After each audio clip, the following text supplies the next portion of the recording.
thanks for joining me on my YouTube channel. This is Cheryl Horvath from cardsbycheryl.com. I'm an independent Stampin' Up! Demonstrator out of Woodinville, Washington, and today I want to show you one of my paper pumpkin alternate cards from the June Pick of the Crop Paper Pumpkin Kit. This was an awesome kit. I am all about fruit and bread and cheese.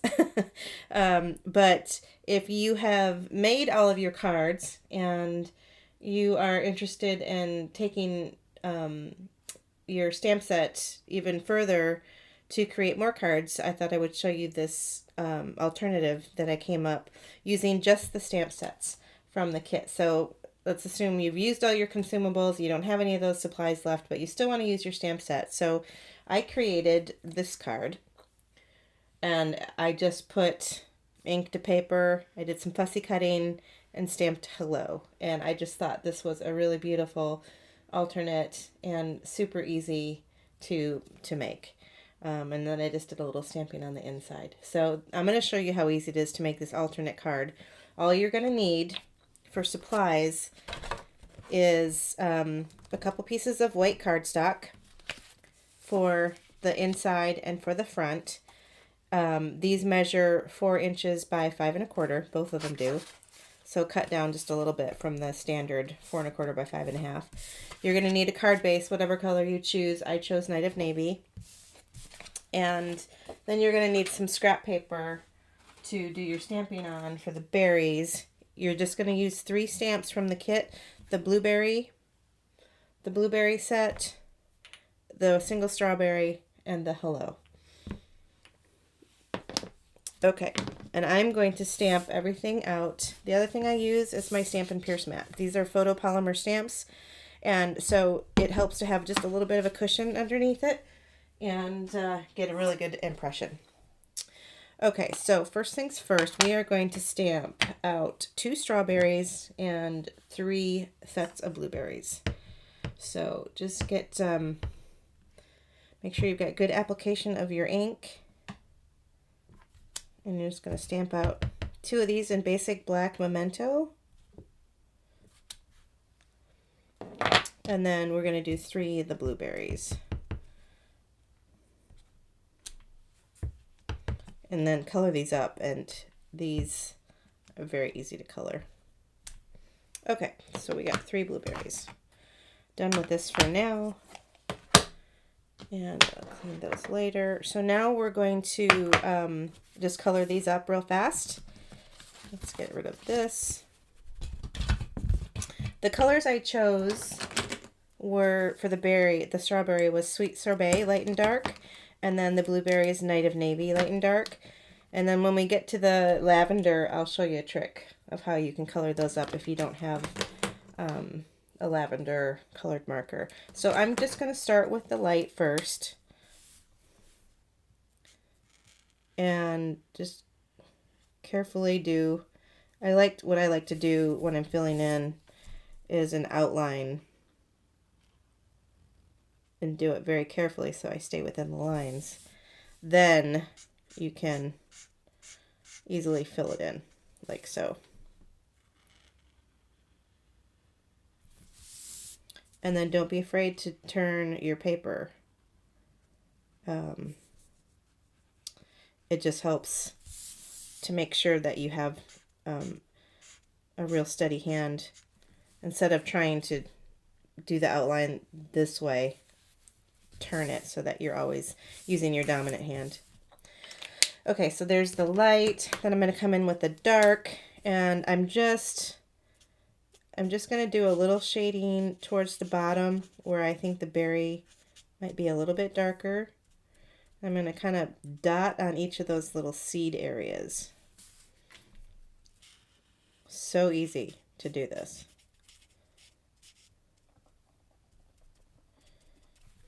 And then if you have a white gel pen, oh, I forgot, we're going to use, I'm going to use Granny Apple Green Dark, because there's no Garden Green Stampin' Blend marker.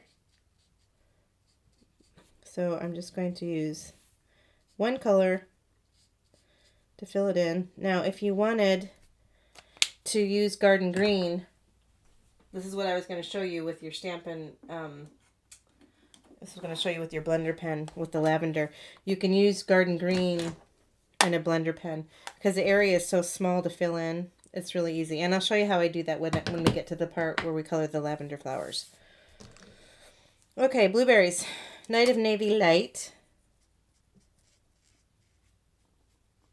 Again, I'm doing a border and then filling in.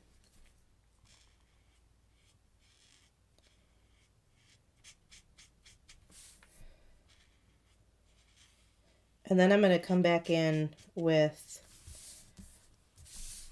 a white gel pen. I don't know if Stampin' Up! Sells those. If they do, I've not purchased any from them. I get mine from just the craft store or wherever. And I think it's, it's this guy right here. It's a jelly roll. White jelly roll pen, 08 width. And I use that a lot to do accents. Now, if you're not really big into shadowing, you could leave your berries just like that. I think they look fine. I'm just going to come in and make a little shadow right here. I'm going to shadow around this little edge here. And then, I don't know if you even have to, but I might come back in and just kind of blend that a little bit.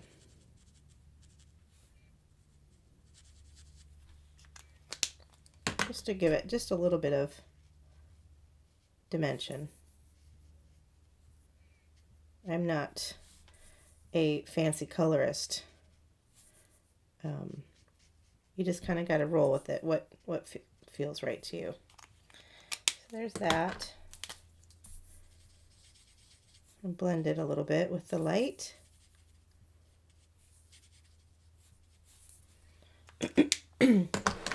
Now I'm going to take my white jelly roll and I always get it started on my hand because it just seems to release better once you get it started first before you go to the paper.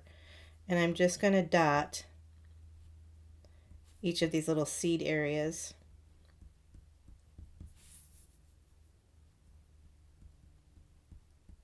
Like so. See what a difference that makes? Hopefully you guys, I'm zoomed in far enough where you can see.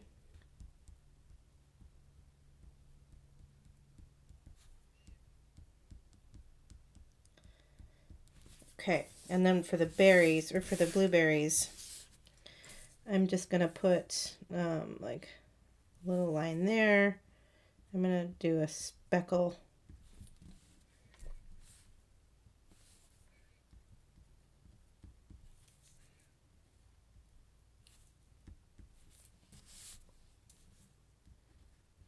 Just a little highlight.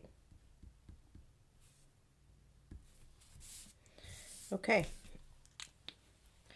Let's get ready to fussy cut. I like to cut each of these out first.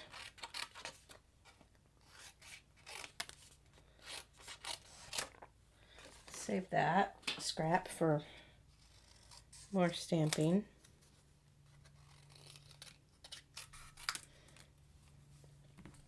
And I'm going to put this into high speed so that you don't have to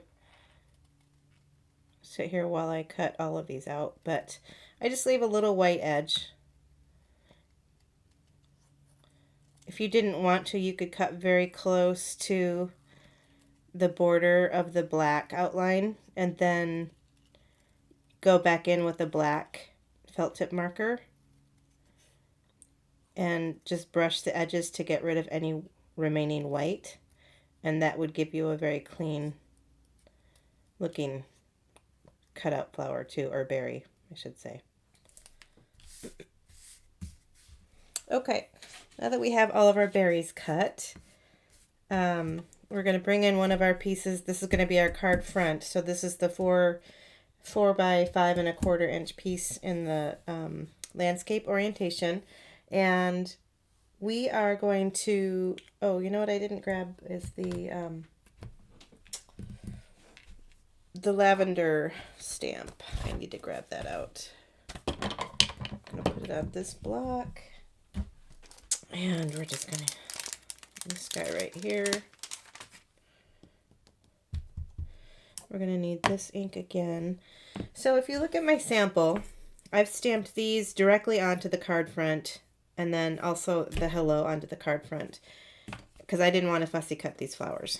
So what I'm gonna do is kind of put the berries in position, kind of dry fit these is, I think that's the term we use. And you know what, if you just wanted to do 2 sets of blueberries, that would be fine also. I popped another one over here, but so I kind of want my berries in this bottom quadrant here, and then I'm going to want my hello to kind of nestle in right about there. So that means I need to have my lavender shooting out right in like this upper third area. So I don't ink up the entire stem. I stop right about here because if you ink it up, it ends up being too long. So just be careful when you're stamping not to ink up the entire stem because the bottom part's going to get covered by the berries anyway. So what I like to do is hover right around where I think it should be. And then I'm just going to move those out of the way so I have a very good idea of the general vicinity of where this should stamp. And then I'm going to do it again. Getting that first one down is the hardest part because now you're just going to use the first stamp as a guide to put your second one down. Okay. Oh, whoa. That could have been a total disaster. So let's put this away. And let's clean this up before it becomes a bigger mess. Okay. So now that we have that done, we might as well put the hello in there too. So we know our berries are going to be right about here. And so the hello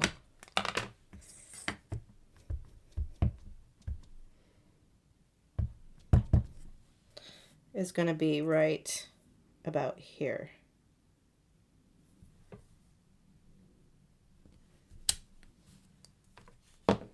Perfect. So now all we have to do is color our lavender. I'm going to grab my blender pen and my Gorgeous Grape Stampin' Ink pad. You can do the smush technique, and you can use this part to pick up ink, or I can just go directly onto the ink pad. Either way works.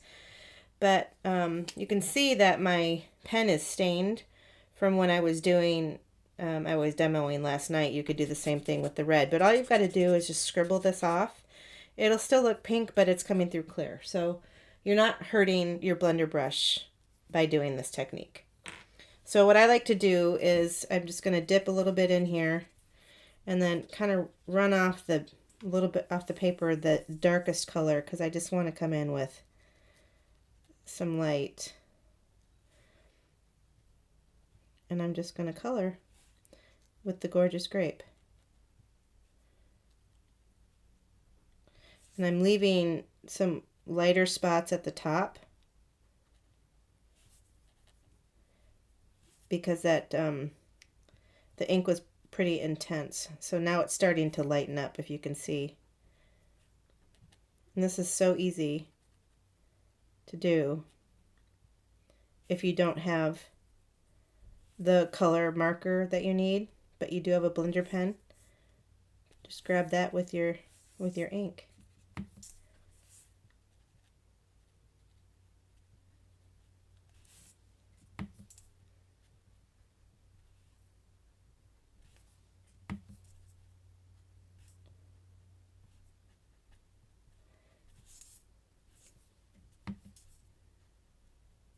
I think that's all we need. I think those strawberries, yeah. So you don't even need to color all the way down. But, so yeah. blender pens. So now just to, all the ink's gone. It's still stained, but the ink's gone, so you're good. And it comes with a dual tip. Both ends work. They're both the same. Blender pen. I don't know how much they are. I should look that up for you guys. I'll link it in the description below for you. Okay, so next we're just going to put our berries on, and some are going to get raised up and some are not. But I like to kind of put them into position first and see which ones I want to pop up and which ones I don't. Okay, so I think that looks pretty good. So I'm going to glue this back behind that one. I'm going to glue that straight down, and so I'm just going to pull it out, hold everything with my hands so everything stays in place. I'm going to grab my liquid glue, hold it down with my fingers, slide that right under until I get it into where I want it to be, just like so. Okay, I'm going to do the same thing with this blueberry, and I'm going to glue that straight down, tuck it, press and hold. Okay, now I want to pop up this berry, so I'm just going to grab this out and use probably 2 dimensionals. Actually, I'm going to use a big and a little, like so.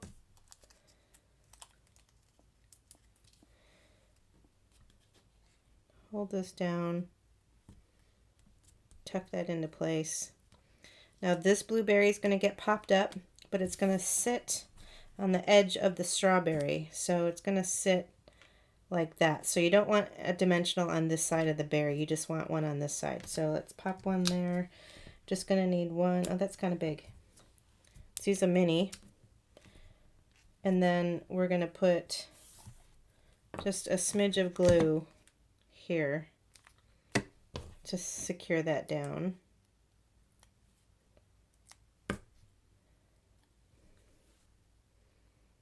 And let's see, I think I was like this. So now it's resting on this berry, but you've got the dimensional underneath that to hold it up. And so the same thing's going to happen here. We want a dimensional on this side and glue on that part. This one I can use a big one. And then a little bit of glue over here. Whoops, that was a lot of glue. Just a dot, not a lot. That was what my upline taught me when it comes to liquid glue. Okay, isn't that pretty? So now we're ready to just mount it. I did not, you could pop it up on a card base if you wanted, but it really doesn't need it.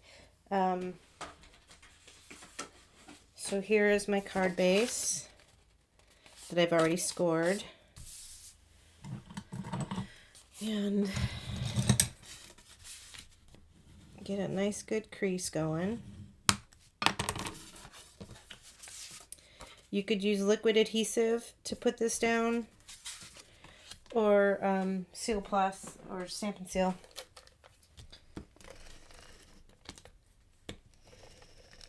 I like to use the tape adhesive when I'm putting the card bases to the front. Because I'm worried that if it gets too wet, it'll show like the glue line, if you guys know what I'm talking about. So there. Now, if you wanted to embellish further, you could get some rhinestones, or let's see, what do I have here? Rhinestones would be pretty. Or we've got some, there's more rhinestones. You could do butterflies. I'm looking for these guys. Polished dots. The clear polished dots might be kind of cute. Or iridescent rhinestone jewels. Yeah, whatever you have would be cute. No, I don't. You could put some red in there, I suppose. I would, if I were going to put embellishments on it, which I don't think I'm going to, I would probably go with just the clear rhinestones. Although these blue ones, that would be kind of pretty. I might try that. Let's see. I don't think you can get these anymore, though. These are the Holiday Rhinestone Basic Jewels.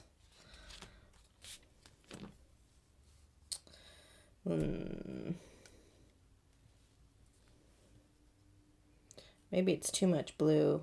Maybe we need a red in there. There's no purple. It'd be nice if there was purple. I don't think I like the red.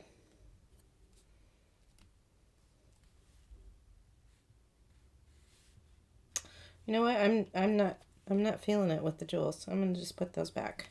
I think this card is clean and simple and fine, just like that. I don't think it needs any bling. So that's the front. Now for the inside, just to finish that up, all I did was I took the lavender stamp again. You could do the same thing if you wanted to just do it with the berries instead of the lavender. But I'm gonna end up inking off my sheet here, so let me grab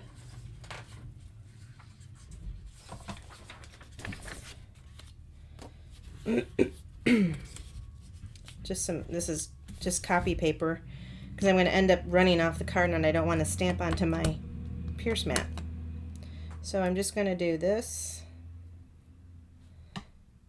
kind of run it off the edge of the card like so, and then do another one like that. Then you can do the same thing. You can just leave it black and white like that if you want, or you can grab your blender pen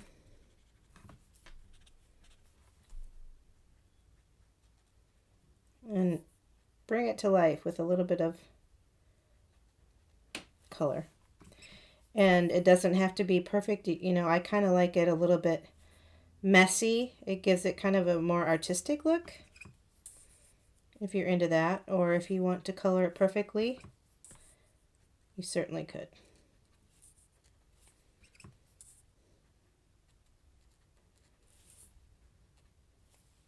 And you could also use Highland Heather Stampin' Blend markers, or your Stampin' Write markers, Copics, whatever you have.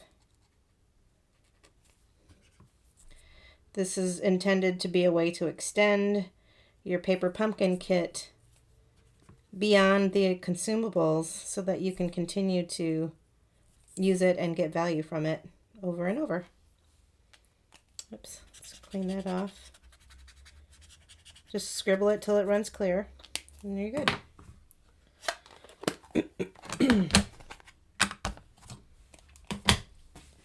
You could turn this into a birthday card, changing the front of the sentiment. You could do a thinking of you.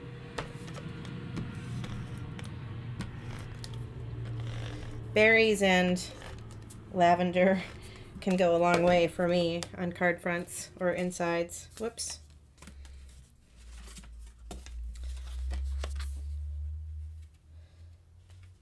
And I love the Night of Navy card base.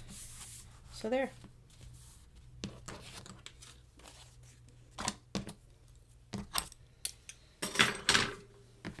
Okay. So there's my alternative card number 1 for the June Pick of the Crop Paper Pumpkin Kit. I hope you enjoyed this video. I hope I gave you some tips that you could find useful in going forward. I'd love it if you would click that like button and subscribe. That helps me build my channel and, you know, build my community of stampers. So stay tuned for installment number 2 on I've got a couple other alternatives that I'm going to do. So stay tuned for that, and I'll see you in the next one.